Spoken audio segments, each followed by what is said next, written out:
Welcome back. In this session I will talk about wildcards, editing of files, redirections and piping in Linux.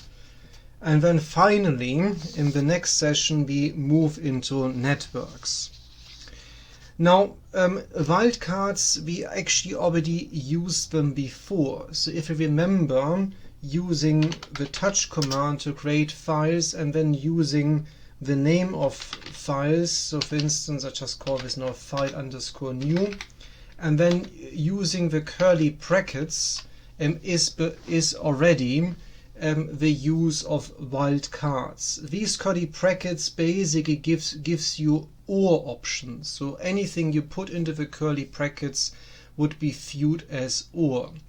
So for instance, that means if I use something like curly bracket A, B, C and close that and just use another txt extension, that should create a few files for me. We can just have a little look how that looks like. So now we have here file new ABC created. Yeah, so the curly brackets are basically OR statements. So it creates a set of files starting with A, moving to B, moving to C. So that's already the use of a wildcard. Now if I want to for instance, now refer to one of these files or all of these files, what I could do is I can use another wildcard using the asterisk, for instance. Yeah, so if I want to make a new directory, and I just call this new directory, not much innovation here, and then I want to move mv all these files into this directory, what I can do is I can just type in file. I don't even have to type it fully and just put the asterisk and then here the new directory. I can do something like that. And let's just check using the tree command. So now we have here our new directory where I put in these newly created files. Yeah, so that actually looks quite nice. So that's one way to use these wildcards. There are other ones, but I think these are the ones that are really used an awful lot. So for instance, there is the question mark, which only stands for exactly one character, which is sometimes useful. Then you also have a range using rectangular brackets, but again, I'm not really using this an awful lot. So the most common use for me is to use the curly brackets if I want to run through different options, basically. So that's actually very, very common. So for sometimes if I have, for instance, different file extensions, I only want to look at one extension, I could also specify wildcards for that and just focus on one extension. So I give an example. If I, for instance, want to only move certain things, so I could, again, let me just create a new one. I create a file. I just use now, I just call this a DTA extension. DTA is a special starter format, doesn't really matter. And I use another one which, oops, I have to spell properly. I just call this file DTX, and if I go back in here, -L, I now have my two directories, and then I have a DTA file and a DTX file. And if I maybe just let me create one more just to see this. I just call this then file do, which is another type of starter file. And again, if we now look at what we have done, we now have all these files created. So then if I create a new directory which I call starter files, I could move using mv my starter related files using now the curly brackets. I use the asterisk and I say .do for do file, and then a comma and dot DTA. This is a data format in starter, and I move that into starter files using the asterisks. Yeah. Okay, it didn't like it. Did I overlook something? It looks fine to me. Did I put a comma here correctly? Let me just go back. I think I shouldn't have done the spacing. Now it works exactly. It's easy to mistype stuff. Okay, so that looks fine. Let me just use a tree command. So now we have our do file and DTA file in the starter files, which looks all fine. You see it doesn't like here space, so this is why it complained. Yeah, so it gives me a parse error. So yeah, be careful with spaces. Yeah, that's all you need to focus on. Good, but otherwise it's kind of a useful thing using these wildcards to quickly move certain files around, in particular if they differ in terms of extensions. Good, now I want to clean up a bit. It's a little bit messy in here, so let me just remove some stuff. I just use the R option and throw away my dir1 directory. And also the starter files, I don't think I need all of that. Again, I use here just my wildcard. So that should do it. I go back to tree and have a look. So now I only have my new directory and these new files. So that's fine. It looks all reasonable. Good. The next thing I want to do is I want to actually now start putting stuff into these files, because of course they're all empty, so it's not massively exciting. So how can we do this? Well, there are different things you can use for editing. The most basic one is called Nano, and that's the one I will use. There are many others. I won't really talk about this. It doesn't really anyway affect us too much, because for most of our work we don't need anything more sophisticated. So let me first change directory. I move into this new directory. So let me just move into this one here, and again have a little look at my structure. So here I have my files, and then I can just of course read them. But of course there's nothing in them, so it's not massively exciting to read anything. I type in nano and then the file name. So I start with the new A file, txt, and execute that. So that moves me into the nano environment. I just zoomed a bit, Control Shift equal to, and here I can just type information. Yeah, for instance, names. I just now make up a few names. I'm very bad when it comes to names. So here we go. So let's put a Tom in. Let's put a Tim in. Let's put an Amy in. So I think that might be sufficient. So once you're done, you see further below some options. Yeah, the first sign to the power off sign, if you're a mathematician, is actually the control key. So Control O would write this out. Yeah, so if I do Control O, you see here I overwrite my file and I just execute that, and you have now wrote 4 lines. So that's kind of useful. And now I can get out. So Control X is exit, and I'm out. So I modified now the first file. Let's do another one. Yeah, let me just again check the tree structure. So here we are. So we have done the first file. I just use now cat. I just want to see that. Yeah, what happened here to my txt file, and you see it's now Tom, Sue, Tim, Amy. So kind of that's useful. Okay, so this might be maybe the names of users in a network, or something else. Yeah.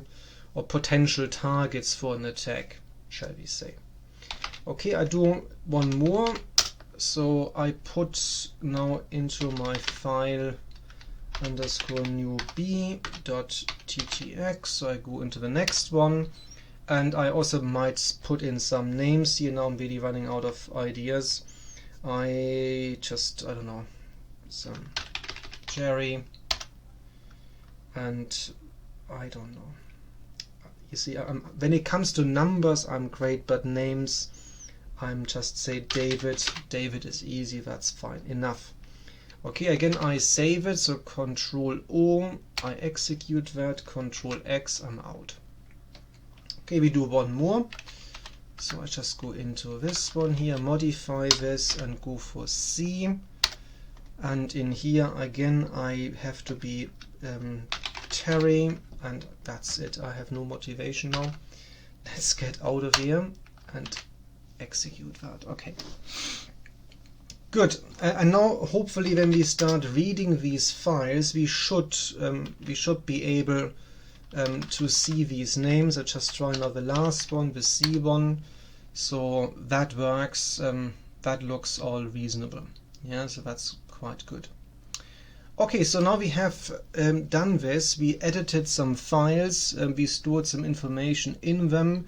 We can access these files, and potentially now we can also use what is called redirection. So we could, for instance, move content from one file to another file. We could start combining content, for instance, and see what happens there. Now that's another interesting use of the command line. Okay, so for instance, I can do a standard read command, so I can read one of these files, and I start maybe with the first one, and I could output that as well. So I could do something like, okay, let's move that into my combined list, or just call this list. Just call this list.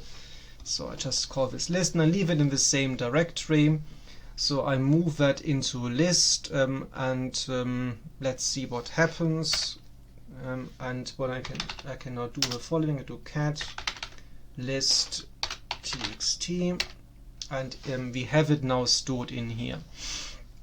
Okay, so now if I want to look at the next file, and also want to put it into the list, I could repeat this command. The issue, of course, then is I would by default overwrite the list. Yes, if I now go into the next one, which is my B, so cat, let me just do this, it's file, and I just get rid of that, and I just read the B one. So if I now go into Gary and David, if I repeat this command, it would just overwrite my list. I don't really want that. I actually want to append it. So how do I do that? Well, we do something similar, but using two larger than signs. So I do something like this. So cat is again for reading the file. I use file, I use now the new B file, and I use larger twice, and then list txt, and try this. And let me just have a look at my list txt, and now you see I appended the list. Yeah, so I combined them into one list. Now you see this is actually really powerful. Yeah? So you can use the command line to combine different files. Now this is not massively trivial in other settings. Yeah? If you think about working on your Mac, I'm not sure that it works like this.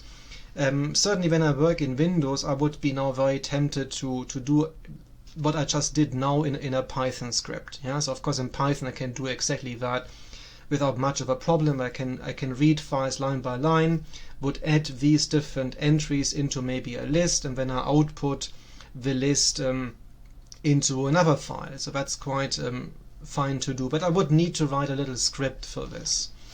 Now this actually is quite powerful. Yeah, it's a few lines of code inside the shell. I do one more. I use now my list underscore new, and that is c.txt, and again I use the larger sign for appending list txt. Okay, did I misspell anything? No such file exists. Oh yes, of course, that's rubbish. This is not list. It's of course file underscore new c.txt.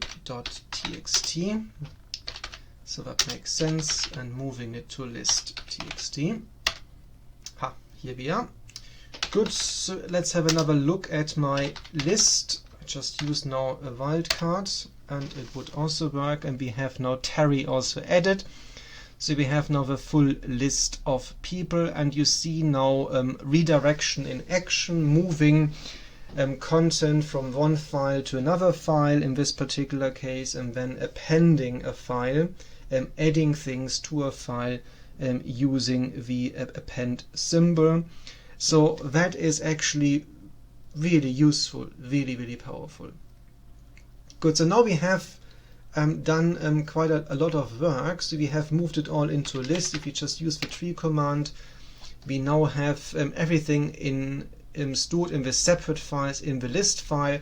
So actually we can get rid of the others, honestly. So we can remove them. So I just type file, I just use the asterisk here and see what happens. So now we have only the list stored, and the rest is removed because there's no particular use for this anymore.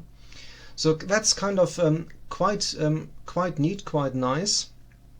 The final thing I want to highlight is the use of piping. So what is that? So a pipe basically is this vertical line. That's a pipe. Now pipes are used in Linux to combine commands. So you could start adding commands into a chain of commands. Now this potentially can be useful. Can be useful if you want to, for instance, if you go back to this list here and you want to only select people from the list that start with a T, for instance, if this is something you're interested in. So there is an option to do this, to basically output this from one file to another file, and also combining it with further commands. So that is a possibility. So that's something we could try. So okay, so what could we do? For instance, we could use, and I just show you this command which is useful, is grep or grep. So grep, there are different types of it. So grep basically searches for certain patterns in a file. So patterns could be a particular, maybe some IP addresses you're looking for, a range of IP addresses you're looking for, or any particular names that pop up. And they can be looked for, and potentially you can then use that to output to other files. So that's the idea of it. Okay, let's try this. So you could do something like, I'm just not trying grep, and I just use now a key, and a key could be, in my case, let's maybe just look for Tom. I'm trying this, let's see what happens. My file is list txt, and I want to output to my search underscore list txt. Let's have a look. Cat search underscore list txt, and here we are. So I took now Tom from one list to another output file and stored it there. You can now, of course, do more things with it. You can combine it with other commands. that's a possibility. You could potentially have several of these linked together into a chain using the pipe, and so on. So there are all sorts of games you can play to make this more and more effective, just operating this in a few lines of code. Now that's actually all I wanted to address. In the next session we finally move into networks. So see you in the next session.